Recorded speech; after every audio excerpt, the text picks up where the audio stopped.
بالله العلي العظيم. أعوذ بالله من الشيطان اللعين الرجيم. بسم الله الرحمن الرحيم. الحمد لله رب العالمين، والصلاة والسلام على أشرف الأنبياء والمرسلين الذي صاحب التاج والمعراج والبراق والعلم، دافع البلاء والوباء والقاهر والمرض والألم، اسمه مكتوب مرفوع منقوش في اللوح والقلم، جسمه مقدس معطر مطهر منور في البيت والحرم، جميل الشيم شفيع الأمم صاحب الجود والكرم، والله عاصمه وجبريل خادمه والبراق مركبه، والمعراج سفره سدرة المنتهى، قاب قوسين أو أدنى، سيد الثقلين نبي الحرمين إمام القبلتين، معبود رب المشرقين والمغربين، مولى الكونين جد الحسنين أبي القاسم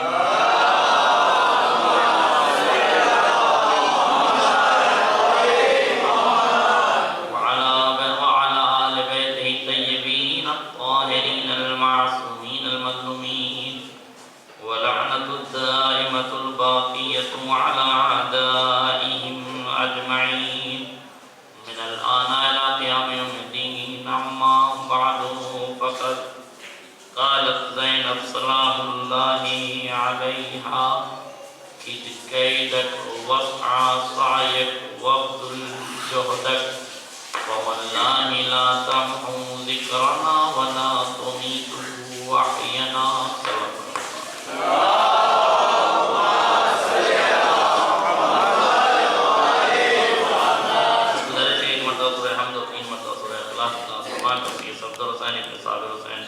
سیدہ بیگم بنت اولاد حسین، انور حسین ابن صفدر حسین.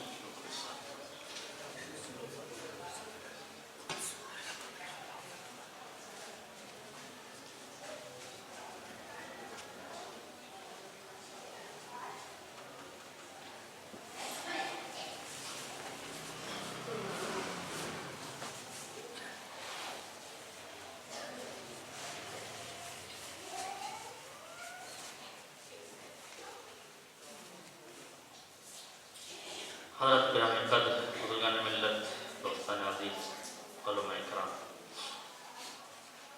کربلا اور ہماری ذمہ داریاں، اس عنوان پر ہی خمس مجالس کی آج دوسری مجلس. ہماری ذمہ داریوں میں سے سب سے بڑی ذمہ داری یہ کہ ہم کربلا کو سمجھیں اور پھر کربلا کو سمجھائیں.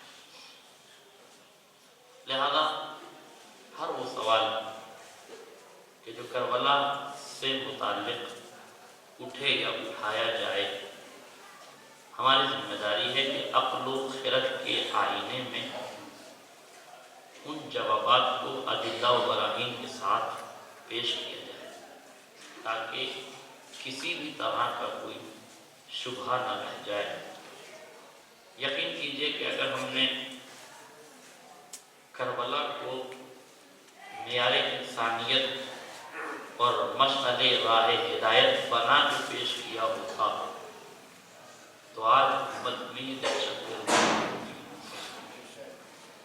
اگر اس دہشت گردی میں امت کا بڑا ہاتھ ہے تو کہیں نہ کہیں ان کے ذمہ داروں میں ہمارا بھی ایک نام ہے.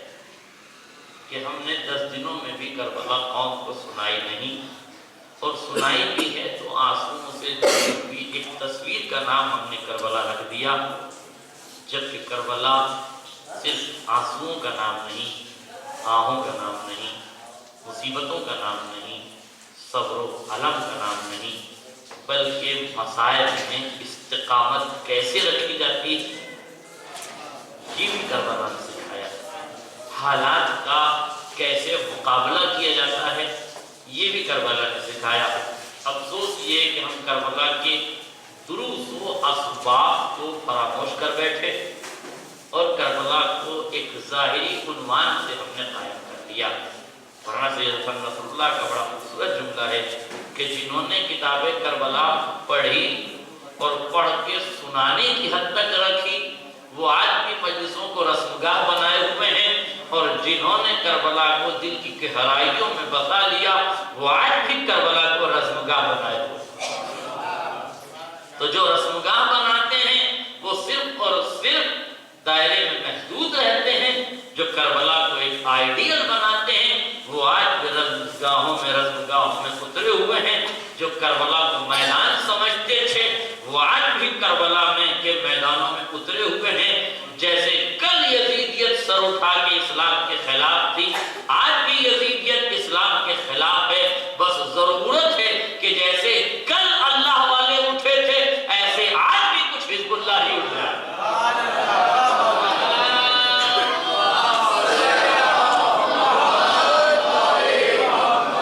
اور پوری کربلا نے جو عالم انسانیت کو دروس و اسباب کا سمندر دیا ہے، ہماری ذمہ داری ہے کہ ہم ان دروس کو سمجھیں اور ان پر غور و خوض کریں اور امت مسلمہ تک کربلا کے آفاقی پیغام کو پہنچایا جائے تاکہ امت کا شعور بیدار ہو اور وہ کربلا کی شب بیداریوں سے اپنے شعور کو بیدار کر لے۔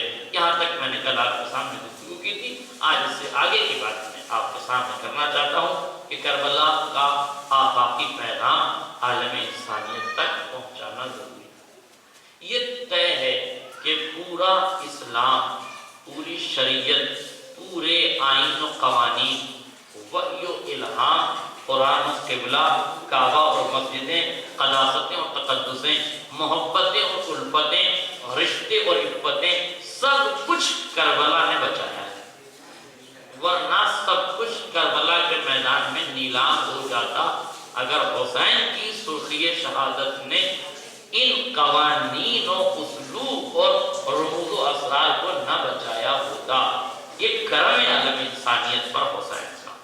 لیکن سوال یہ ہے کہ جب سب کچھ کربلا سے بچا ہے اور یہ ہمارا عقیدہ ہے کہ سب کچھ کربلا سے بچا ہے، اس عقیدے کی روشنی میں ایک کامن مین، ایک عام آدمی جس کا نہ مذہب سے تعلق ہے، نہ مسلک سے تعلق ہے، نہ دین سے تعلق ہے، نہ شریعت سے تعلق ہے، اسے اس کربلا سے کیا ملا؟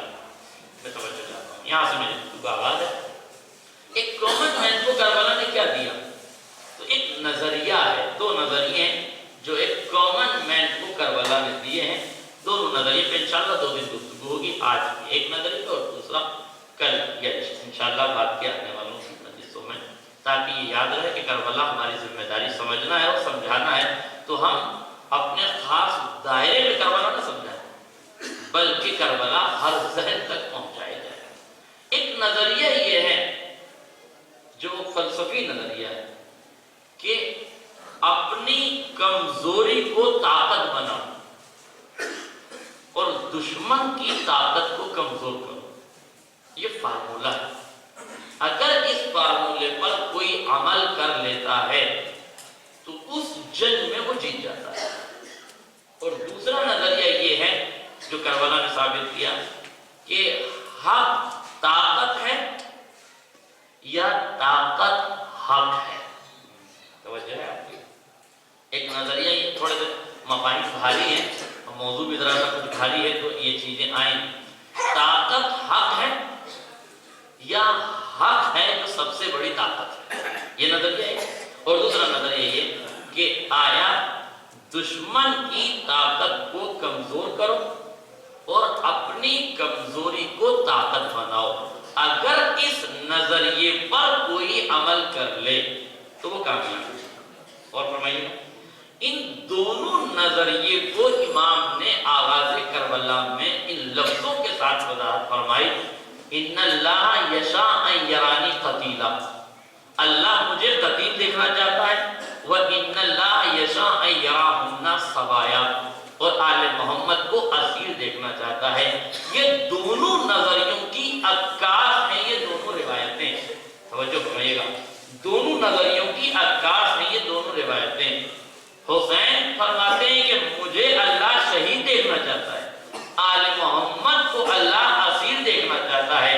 کھلے لفظوں میں حسین نے بتا دیا کہ حسین جس طاقت کا نام ہے وہ کربلا میں شہید ہو جائے گا، دنیا جس بیویوں اور بچوں کو کمزوری سمجھ رہی ہے وہ اسیر ہو جائے گی، لیکن کربلا میں طاقتیں ختم ہوں گی، لیکن انقلاب کربلا ان کمزوریوں کے کندھوں پہ سوار ہو کے آگے بڑھے گا۔ واضح ہو جاتا، اس لیے حسین نے اپنے لیے قتیل کا لفظ استعمال کیا اور آل محمد کے لیے اسیر کا لفظ استعمال کیا۔ قتیل طاقتیں ہوں گی اور اسیر خواتین ہوں گی، اور یہ مرد و زن مل کے کربلا کی تکمیل کریں گے، کربلا کو مکمل کریں گے۔ مدینے سے کربلا تک حسین کے قتیل کے آئینے میں شہید کی عظمت کو دیکھا جائے گا کہ کیسے شہادت دی جاتی ہے۔ کربلا سے مدینے تک اس شہادت کو عروج عطا کیا جائے گا کہ خالی شہادت کافی نہیں ہوتی، تشہیر شہادت بھی ضروری ہوتی ہے۔ لہذا حسین طاقتوں کی قربانیاں دیں گے، اور زینب و ام کلثوم اور سکینہ جو بظاہر کمزوریاں ہیں، یہی کہا تھا ابن عباس حبر الامت نے کہ مولا آپ کربلا جا رہے ہیں تو جائیے، مگر ان بیویوں کو نہ لے جائیے، ان بچوں کو نہ لے جائیے، اس لیے کہ یہ بیویاں اور بچے کمزوری ہیں، لہذا اگر انہیں آپ لے کے گئے تو یہ قدموں کے عابدے ہیں، پاؤں کی زنجیریں ہیں، مقصد کی رکاوٹیں ہیں، حالات آپ کو اس بات کی اجازت نہیں دیتے۔ یہ وہ عالم ہے جو امام وقت کو مشورہ دے رہا ہے۔ مشورہ جتنا واضح ہو جاتا، ہر آدمی کو اپنی حیثیت پہچاننا چاہیے۔ اگر خدا نے زبان و صلاحیت دے دی ہے تو ہر مقام پر نہیں بولنا چاہیے، یہ سوچنا چاہیے تھا کہ کس کو مشورہ دے رہا ہے، وقت کے امام کو مشورہ دیا جا رہا ہے۔ اب غیر معصوم قسمتوں کو مشورہ دینے لگیں گے، لیکن کبھی کبھی منزلیں ایسی آ جاتی ہیں کہ لوگ محبتوں اور ہمدردیوں میں مشورہ دینے لگتے ہیں۔ اور ایک بڑا عجیب و غریب مسئلہ یہ بھی ہے کہ اگر مولانا نے کسی کے اوپر پڑھ دیا تو مولانا تو کسی کے اوپر نہیں پڑھتے، وہ تو برستا ہوا پانی ہے جو نشیب میں چلا ہی جاتا ہے۔ تو آپ جسے سدھرنا چاہیے کہ مجھ پر پڑھ دیا، وہ سدھرنے کے بجائے اپنے دشمن پہ برس پڑتا ہے کہ انہوں نے بتایا ہوگا۔ ایک عجیب ٹریجڈی ہے ہمارے سماج اور ہمارے معاشرے میں، کچھ پڑھ دیجئے کسی پر تو مولانا کو تو پتہ نہیں ہوتا ہے کہ کون سود لے رہا ہے، کون برائی کر رہا ہے، کون کس عالم میں ہے۔ سماج اور معاشرے میں بہت سے لوگ ایسے ہوتے ہیں کہ جن کے اوپر منبر سے کچھ پڑھا جاتا ہے تو چپک جاتا ہے۔ جب ان کے اوپر چپک جاتا ہے تو اب انہیں اپنے اوپر سے بجائے یہ کہ وہ سدھرنے کے بجائے مولانا ہی کو الزام تراشیوں میں مبتلا کر دیتے ہیں۔ ارے فلاں صاحب نے پڑھا دیا ہوگا، ان کے یہاں رکے تھے، ان سے دوستی ہے، ان سے ملنے جاتے ہیں، انہوں نے پڑھا دیا ہوگا۔ اس احمق نے اپنے جیسا احمق عالم دین کو سمجھ لیا۔ ابھی قوم کا یہ شعور تو بیدار ہو جانا چاہیے کہ عالم دین جو آگے منبر سے بیان کرتا ہے اسے کسی کو پڑھانے کی ضرورت نہیں ہے، وہ خود نہ جانے کتنے سماجوں کو پڑھ چکا ہے۔ کاش اعتراض کرنے والا پتیلے کے اس دائرے سے نکل کے یہ سوچنے لگے کہ کسی ایک سماج پہ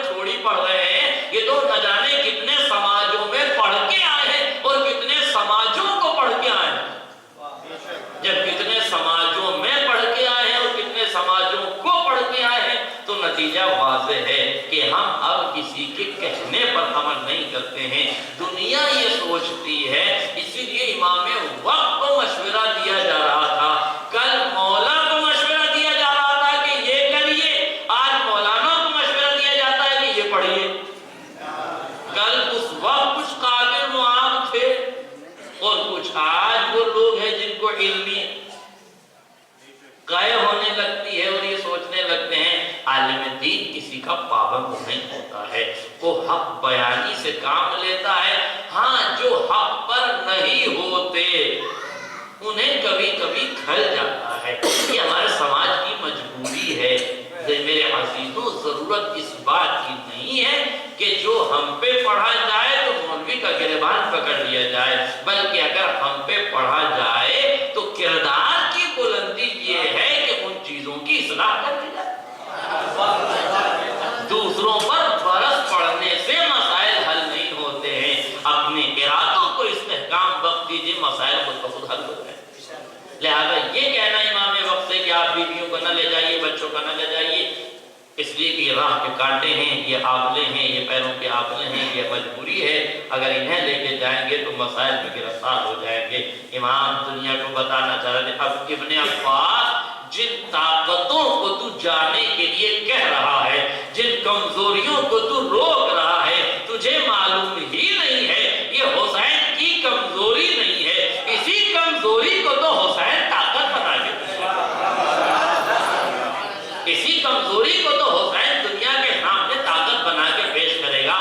یہ کمزوریاں نہیں ہے، یہ خواتین جنہیں تم کمزوریاں سمجھتے ہو یہ حسین کی طاقت ہے، یہ زینب حسین کی کمزوری نہیں ہے، یہ حسین کی طاقت ہے۔ کربلا کی سوگواری کربلا کے ریگزار میں ختم ہو جاتی، اس عزاداری کو قوت بخشی ہے زینب کی حکمت عملی نے۔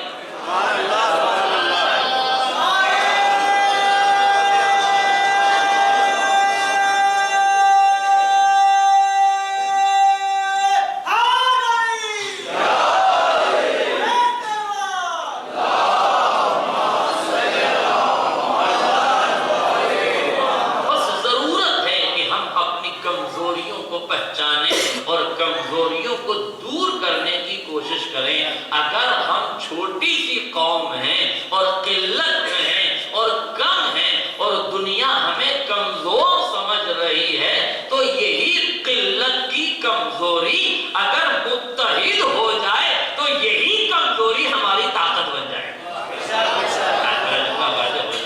یہی کمزوری ہماری طاقت بن جائے گی۔ اب جملہ کہنا چاہتا ہوں صاحبان نظر کی توجہ کے ساتھ، یہ ہم کمزور ہیں اس لیے کہ قلیل تعداد میں ہیں، اس لیے کہ ہم بکھرے ہوئے ہیں، اس لیے کہ ہم کم ہیں، اس لیے کم ہیں تو کمزور ہیں، لیکن یہی کمزوری اگر مل جائے تو طاقت بن جائے گی۔ نہیں توجہ کی آپ نے، یہی کمزوری جو قلت کی علامت، یہی قلت جو کمزوری کی علامت ہے، اگر یہی قلت ایک جگہ اکٹھی ہو جائے تو طاقت بن جائے گی۔ اگر ہم دوسروں کی ٹانگ کھینچنے کے بجائے ایک دوسرے کا قدم سے قدم ملا کے ہاتھ پکڑ کے آگے بڑھنا شروع کر دیں، ہم دوسروں پر تنقید و تبصرے کے بجائے، اپنوں سے جلنے کے بجائے، اپنوں کے خلاف سازشیں کرنے کے بجائے، اپنوں سے رنجشیں رکھنے کے بجائے، رشتوں کو توڑنے کے بجائے، اپنے آپ سے اپنے قریب کے لوگوں سے عداوتیں رکھنے کے بجائے اگر محبتوں کا پرچار شروع کر دیں، الفتوں کا بازار گرم کر دیں، ساری عداوتوں کو پیچھے چھوڑ کے ایک دوسرے کا ساتھ دینے لگ جائیں تو یاد رکھیے گا نہ ہم سے زیادہ کوئی طاقتور ہے، نہ ہم سے زیادہ کوئی دولت مند ہے، نہ ہم سے زیادہ کسی کے پاس ذہانت ہے، نہ ہم سے زیادہ کسی کے پاس علم ہے، نہ ہم سے زیادہ کسی کے پاس حوصلے ہیں۔ اور کیوں کسی کے پاس حوصلے ہوں گے، کیوں کسی کے پاس طاقتیں ہوں گی، کیوں کسی کے پاس علم ہوگا، کیوں کسی کے پاس قیادت ہوگی؟ اس لیے کہ کربلا ہمارے پاس ہے تو قیادت عصمت کی ہمارے پاس ہے، استقامت زینب کی ہمارے پاس ہے، پردہ زینب کا ہمارے پاس ہے، حوصلہ علی اصغر کا ہمارے بچوں میں ہے، اونو محمد کی شجاعت ہمارے یہاں ہے، قاسم کی بہادری ہمارے یہاں ہے، حکیم ابن مظاہر کے بڑھاپے میں استقامت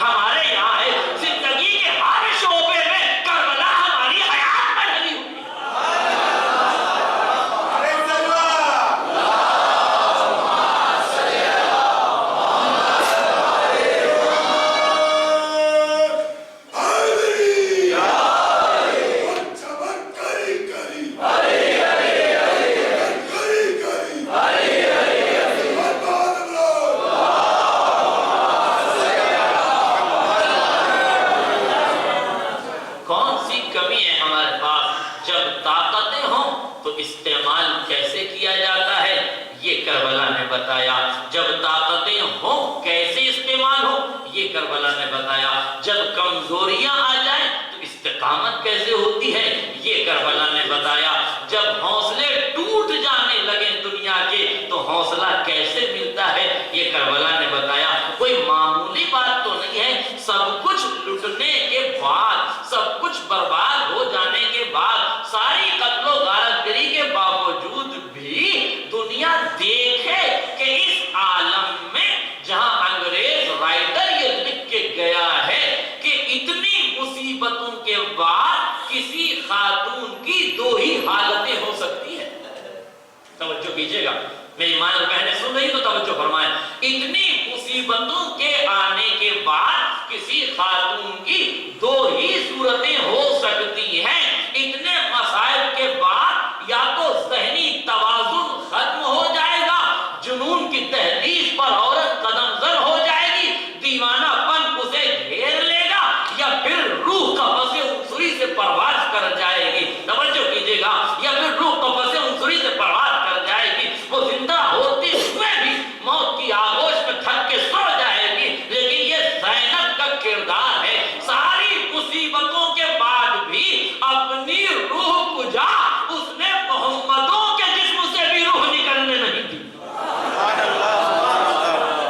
اپنی روح تو کجا اس نے محمدوں کے جسموں سے بھی روح کو نکلنے نہیں دیا. جن بچوں میں زندگی جینے کا شوق ختم ہو چکا تھا, جو بیویاں بیوگی کا لباس پہن کر حیات سے بے بہرا ہو چکی تھی, جنہیں زندگی جینے کا کوئی شوق نہیں تھا, خود شہزادی اپنے ارمانوں کی چتا پر کھڑی ہو کے ایک زندہ لاش کی شکل اختیار کرنے کے باوجود بھی ذہنیت کا یہ عالم ہے کہ علی کی بیٹی کو یہ پتا ہے کہ کہاں سجاد کو خطاب کرنا ہے, کہاں زینب کو خطاب. ذہنیت کا یہ عالم ہے کہ یہ پتا ہے کہاں زینب کو پڑھنا ہے, کہاں سجاد کو پڑھنا ہے. کیوں خطاب زینب کو کرنا ہے, کیوں خطاب سید سجاد کو کرنا ہے. کوفے میں کیا بولنا ہے, شام میں کیا بولنا ہے. کوفے کا خطاب کس منزل پہ رہنا ہے, شام کا خطاب کس منزل پہ رہنا ہے. یہ زینب کے حوصلوں کو پتا ہے, یہ زینب کی تربیت کو پتا ہے, یہ زینب کے توکل و اعتماد کو پتا ہے. ورنہ کس نے سوچا تھا کربلا کے بن میں اس قدر لاشوں کے بکھر جانے کے بعد, ساری طاقتوں کے نیلام ہو جانے کے بعد, ساری قوتوں کے ختم ہو جانے کے بعد, سارے آسروں کے ختم ہو جانے کے بعد, بے آسرائی کے باوجود, بیوگی کے باوجود, مصیبتوں کے باوجود ان بیویوں اور بچوں نے کیسی استقامت دکھائی ہے. یہ بتایا ہے دنیا کو مصیبتوں میں دامن توحید و نبوت اگر ہاتھ سے چلا جائے تو وہ کفر کی بستی ہوگی, اگر مصیبتوں میں بھی ثبات قدم ہو تو وہ کربلا کی قوم ہو. کربلا کی قوم کو یہ درس دیا ہے زینب نے. یہ پتا ہے کوفے میں خطاب کیا, اب جملہ سماعت فرما لیجئے گا. کوفے میں خطاب کیا تو فرمایا یا اہل الکوفہ یا اہل الخطل والغدر. سنیے کربلا اور سمجھیے کربلا. کوفے میں خطاب ہے تو اہل کوفہ سے خطاب ہے, لیکن شام میں خطاب ہے تو حاکم شام سے خطاب. کیوں؟ بی بی آپ کے خطاب کی یہ دو رخی, یہ دو طریقہ, یہ دو لہجے, یہ دو اسلوب, یہ دو طرز تفکر, یہ دو طرز تعامل, یہ دو طریقہ القاء خطاب ہماری سمجھ میں نہیں آیا. جو خطاب کوفے میں کیا تھا وہی خطاب شام میں ہو جاتا, جو خطاب شام میں کرنا تھا وہی خطاب کوفے میں کر دیا جاتا.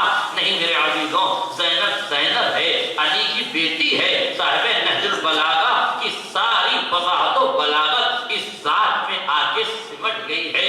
بی بی جانتی ہے کہاں کیا خطاب کرنا ہے. سنیے, کوفہ وہ جگہ ہے جسے اسٹیٹ گورنمنٹ کہتے ہیں, اور شام وہ جگہ ہے جو سینٹرل گورنمنٹ ہے. اس زمانے کی سینٹرل گورنمنٹ شام میں, اسٹیٹ گورنمنٹ کوفے میں ہے. کوفے میں یزید کا گورنر ہے, خود یزید تخت کوفہ پہ تخت شام پر بیٹھا ہوا ہے، اور کیجیے گا تو وہاں سینٹرل گورنمنٹ ہے، یہاں اسٹیٹ گورنمنٹ ہے. کسی بھی سیاسی رہنما کو اس ملک میں لائیے اور اس سے کہیے، اسٹیٹ گورنمنٹ میں بھی خطاب کرے، سینٹرل گورنمنٹ میں بھی خطاب کرے. ایک چھوٹی سی مملکت کا نمائندہ جانتا ہے اسٹیٹ گورنمنٹ کو کیا بیان دینا ہے، سینٹرل گورنمنٹ کو کیا بیان دینا ہے. سینٹرل گورنمنٹ میں کیا بولنا ہے، اسٹیٹ گورنمنٹ میں کیا بولنا ہے. تو اس دنیا مملکت کا ایک نمائندہ جب اسٹیٹ گورنمنٹ اور سینٹرل گورنمنٹ میں ایک بیان نہیں دیتا تو جو مملکت عصمت کی تاجدار بن کے امامت کی نمائندگی کر رہی ہو، کیا اسے نہیں پتا تھا کوفے میں کیا کہنا ہے، شام میں کیا کہنا ہے، کوفے میں کیا کہنا ہے، شام میں کیا کہنا ہے. کیا شہزادی نہیں جانتی تھی؟ نہیں جانتی تھی شہزادی کہ کوفے میں کیا کہنا ہے اور شام میں کیا کہنا ہے. تو کوفے کا خطاب اہل کوفہ سے ہے اور شام کا خطاب وقت کے حاکم سے ہے. تو بی بی اگر کوفے میں خطاب گورنر سے نہیں، حاکم سے نہیں، تو شام کا خطاب حاکم سے کیوں؟ اگر کوفے کا خطاب عوام سے تو شام کا خطاب عوام سے کیوں نہیں؟ توجہ ہے آپ کی، یہ تاریخی حقائق ہیں. اگر انہیں دنیا سمجھ لے تو اسے اندازہ ہو کہ کربلا کس عظیم حیثیت کا نام ہے. اگر ہماری خواتین کو اس بات کا شعور پیدا ہو جائے کہ مجلسوں کی بنا زینب نے کن مراحل سے گزرنے کے بعد رکھی ہے تو انہیں سمجھ آ جائے کہ مجلسوں کی عظمت کیا ہے. یہ فکر و نظر کا آئینہ ہے مجلسیں، رسم و رواج کی آماجگاہ نہیں ہے. یہاں سے علم بانٹا جائے تاکہ جہالت کی تاریکی دور ہو جائے. اسے ہم رسموں میں جمع سمیٹ نہیں سکتے ہیں. یہ علم کے چراغ زینب نے روشن کیے ہیں. کوفے کا خطاب اہل کوفہ سے ہے، شام کا خطاب حاکم شام سے ہے. اس لیے کہ کوفے کا خطاب اہل کوفہ سے اس لیے ہے کہ کوفے کا حاکم جو تخت پہ بیٹھا ہے وہ اپنی قوت و طاقت سے نہیں بیٹھا ہے، بلکہ کوفے کی بزدلی و مکاری نے اسے بٹھایا ہے. کوفے کی غداری نے، کوفے کی مکاری نے، کوفے کی عیاری نے، کوفے کی ضمیر فروشی نے، کوفے والوں کا اپنے آپ کو بیچ دینے نے، کوفے کے خوف و وحشت نے.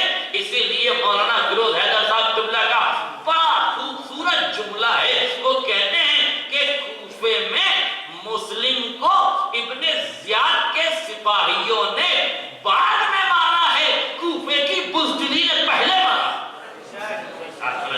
ہو جائے کوفے کی بزدلی نے پہلے مارا ہے. مائیں آئی بیٹوں کا ہاتھ پکڑ کے لے گئی، بہنیں آئی بھائیوں کا ہاتھ پکڑ کے لے گئی، بیویاں آئی شوہروں کا ہاتھ پکڑ کے لے گئی. جب سارے رشتے خواتین کی کمزوریوں نے اپنی طاقتوں کو سمیٹ لیا، مسلم شہید ہو گیا. نہیں میرے اللہ آپ نے غور نہیں کیا. جب عورت بزدلی کا لباس اوڑھ لے تو مرد اس کے آنچل میں چھپ جاتا ہے. جب کربلا کی خواتین اپنے بچوں کو سہلا کے، اپنے بچوں کو سجا کے آگے بڑھا دے تو اسلام کا انقلاب کربلا کے ذریعے سے کروایا. جب کوفے کی ماں نے بچوں کو دامن کو تھام لیا، بیویوں نے شوہروں کو آغوش میں بٹھا لیا، بہنیں بھائیوں کا دامن پکڑ کے لے آئی، تو پھر مسلم تنہا رہ گیا، مسلم اکیلا رہ گیا. اور عصمت کا نمائندہ قتل کی کاغار پہ لے جا کے کھڑا کر دیا گیا. معصوم کا نمائندہ تھا، خواتین کی بزدلی نے مردوں کو بزدل بنا دیا اور یہ محبتوں کی آماجگاہ میں بہ گئے. انہوں نے احکام شریعت کا خیال نہ کیا، اسلام کی بقا کا خیال نہ کیا. جب جب کسی سماج میں کوفہ ڈیولپ ہونے لگے گا، عیاریاں، مکاریاں، دغابازیاں اپنے عروج پر ہوں گی،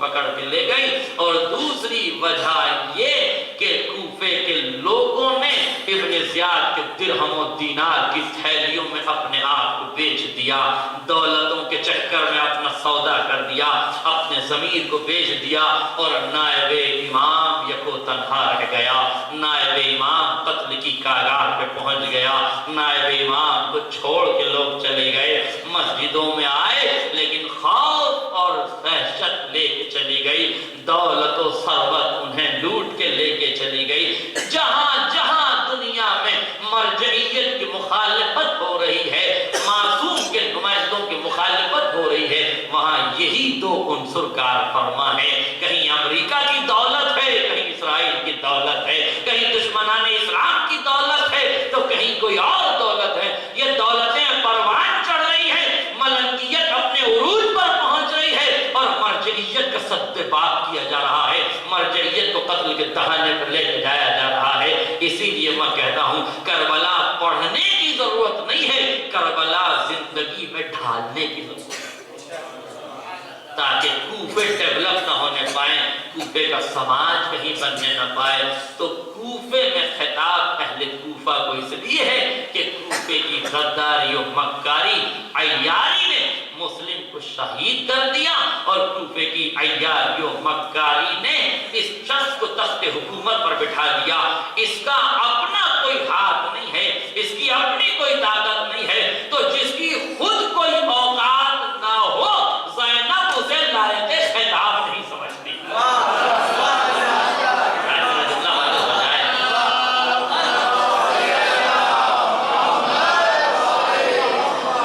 جس کی خود کوئی اوقات نہ ہو زینب نے اسے لائق خطاب نہیں سمجھا، لیکن شام کی حکومت میں شام کی عوام کا دخل کم ہے، یزید اور یزید کے پرکھوں کا اثر زیادہ ہے۔ انہوں نے اونٹ اور اونٹنی میں تمیز نہ کرنے والے سپاہیوں کو اپنے ارد گرد اکٹھا کر لیا ہے۔ اس کے خوف و وحشت نے، ان کی دہشت گردی نے، ان کے شریعت کے خلاف اعمال و افعال و احکام، حرکات و سکنات نے ان کی قوت و طاقت کو بڑھا دیا ہے، اور اس لیے یزید اس وقت اتنی بڑی سلطنت کا مالک تھا کہ جس کی حکومت شام سے ایران تک، ایران سے افریقہ تک، افریقہ سے قسطنطنیہ تک، اور قسطنطنیہ سے پورے عرب ممالک کو گھیرتے ہوئے، یزید کسی چھوٹی موٹی حکومت کا بادشاہ نہیں تھا، پوری دنیا کے 3 حصوں پر یزید کی حکومت تھی۔ اتنی بڑی حکومت کا نمائندہ تخت پر بیٹھا ہوا تھا، اتنی بڑی حکومت کا نمائندہ تخت پر بیٹھا تھا، اور عالم یہ تھا کہ جس تخت پر وہ بیٹھا ہوا ہے 700 کرسی نشین وہاں ہیں، ان کرسی نشینوں میں روسائے مملکت ہیں، ان میں دنیا کے بڑے بڑے ملکوں کے وزراء بیٹھے ہوئے ہیں، روسا بیٹھے ہوئے ہیں، بڑے بڑے شعراء بیٹھے ہوئے ہیں، یہود و نصارہ کے بڑے بڑے علماء بیٹھے ہوئے ہیں۔ عالم یہ ہے کہ جلاد تلواریں کھینچے ہوئے کھڑے ہیں، سپاہی نیزے بردار کھڑے ہوئے ہیں، تیروں والے ایک جانب کھڑے ہوئے ہیں، پورے ماحول کا عالم یہ ہے، دہشت و وحشت کا عالم یہ ہے۔ پرندہ پر نہیں مارتا، کوئی انگلی اٹھائے تو ہاتھ کاٹ دیا جائے، کوئی زبان کھولے تو گدی سے زبان کھینچ لی جائے، کوئی سر اٹھائے تو سر کو فقط قلم کر دیا جائے، وہ خون کی ندیاں بہانے کا موسم آ رہا ہے۔ کیفیت یہ ہے، پورے دربار کی دہشت و وحشت ایسی ہے کہ لوگ یزید کو ذل سبحانی کہتے ہیں، امیر المومنین کہتے ہیں، بادشاہ کہتے ہیں، شہنشاہ کہتے ہیں۔ کسی کی مجال نہیں جو یزید کا نام لے دے، کسی کی ہمت نہیں کہ جو یزید کی شان میں گستاخی کر دے، کسی کی ہمت نہیں کہ یزید کو کچھ برا کہہ دے، کچھ بھلا کہہ دے۔ یہ ایک عجیب ماحول بنا ہوا ہے، خوف و وحشت میں گرفتار مجمع ہے، چاروں طرف سکوت ہے کہ ایک قیدی بی بی کھڑی ہوئی، اس نے یزید کو مخاطب کر کے کہا، اے یزید! ایک بی بی نے جیسے ہی خطاب کیا یا یزید، یزید کا لفظ زینب کے لبوں سے نکلنا تھا، 700 کرسی نشین کرسیاں چھوڑ کے کھڑے ہو گئے۔ یہ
لخت جگر ہے، اس لیے کہ یہ تکلم، یہ خطاب اس عالم میں، یہ بے خوفی، یہ نڈری کا عالم یہ بتا رہا ہے کہ یہ صرف اور صرف علی ہو سکتے ہیں یا علی کی بیٹی ہو سکتی ہے۔ انہی کے پاس یہ شجاعت ہے، یہ ہمت ہے، یہ طاقت ہے کہ باطل طاقتوں کی آنکھوں میں آنکھیں ڈال کے گفتگو کر سکیں، حکومت کو زیر کر سکیں۔ یہ انہی کی قوت و طاقت کا نام ہے۔ اور زینب کا خطاب اپنے اس آفاقی سفر کو طے کرتا ہوا اس منزل پر پہنچ گیا، اے یزید کد قیدک وسعصایک وابذل جہدک، جتنی مکاریاں اور عیاریاں تو کر سکتا ہے کر لے، جتنی دولت و ثروت تو خرچ کر سکتا ہے کر لے، جتنی طاقتیں تو استعمال کر سکتا ہے کر لے، فواللہ لا تمحو ذکرنا ولا تمیت وحینا، قسم خدا کی تو نہ ہمارے ذکر کو مٹا سکتا ہے نہ ہمارے سلسلے وحی کو منقطع کر سکتا، تو ہمارے سلسلے وحی کو منقطع نہیں کر سکتا، تو ہمارے ذکر کو مٹا نہیں سکتا ہے۔ کتنا اعتماد تھا زینب کو اپنی اس قیادت پر، کتنا بھروسہ تھا زینب کو اپنے اللہ پر، کیا توکل تھا، کیا اعتماد خدا تھا، کیا بررسی تھی، کیا خدا ترسی تھی، کیا خدا شعاری تھی، کیا زینب کے عقیدے کا استحکام تھا، کیا زینب کے قدموں کا استقامت تھا کہ حاکم کے قدموں میں لرزہ تھا مگر زینب کا جگر مطمئن تھا۔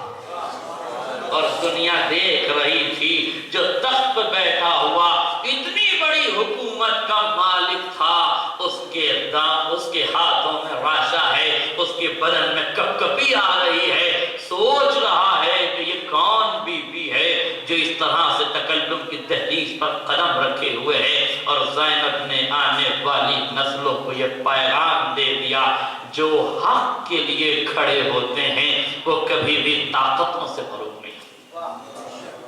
یہ زینب عباس کی بہن ہے، زینب علی اکبر کی پھوپھی کا نام ہے، حسین جیسے شیر دل بھائی کی بہن ہے، اور علی جیسے باپ کی بیٹی اور علی کی زینت ہے یہ جسے زینب کہتے ہیں۔ زینت بدر ہے تو وہی لب و لہجہ ہے، وہی تکلم ہے، وہی آواز ہے، وہی لہجہ ہے۔ بتایا حسین آپ نے شہادت دے دی ہے، وہ آپ کا کارنامہ تھا، تشہیر شہادت زینب کی ذمہ داری ہے۔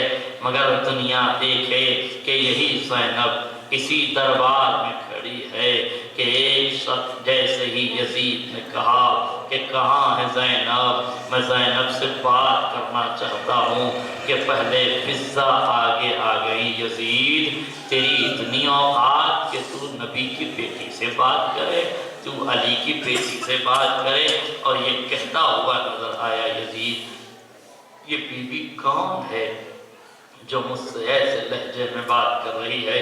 کسی نے کہا یہ فاطمہ کی کنیز حضرت فضہ ہیں۔ کہا کنیز کی اتنی مجال کہ جو بادشاہ سے ایسے بات کرے؟ جلاد کو حکم دیا آگے بڑھو، اس کے سر و تن میں جدائی کر دو۔ جناب فضہ نے جیسے ہی جلاد کو اپنی جانب بڑھتا ہوا دیکھا، کیا دیکھا کہ اسی دربار میں کچھ حبش کے غلام ہیں جو یزید کی پہرہ داری کر رہے ہیں۔ ایک مرتبہ فضہ نے تڑپ کے آواز دی، اے حبش کے غلاموں تمہاری غیرت کو کیا ہو گیا؟ ارے تمہارے سامنے تمہارے قبیلے کی خاتون کو قتل کیا جا رہا ہے، تم کھڑے دیکھ رہے ہو۔ اتنا سننا تھا، حبشی غلاموں نے حبشی لب و لہجے میں فضہ کا خطاب سنا، نیام سے تلواروں کو کھینچ لیا، آواز یزید جلاد کو روک دے ورنہ خون کی ندیاں بہہ جائیں گی، ورنہ خون کے دریا بہہ جائیں گے۔ یزید نے حالات کو دیکھتے ہوئے جلاد کو روک دیا۔ آزاد دارو زینب نے یہ منظر دیکھا، کربلا کا رخ کر کے فرمایا پاس تیری بہن اتنی مجبور ہو گئی ہے، ارے ایک کنیز کے بچانے والے موجود ہیں، مگر ہاں زینب کا کوئی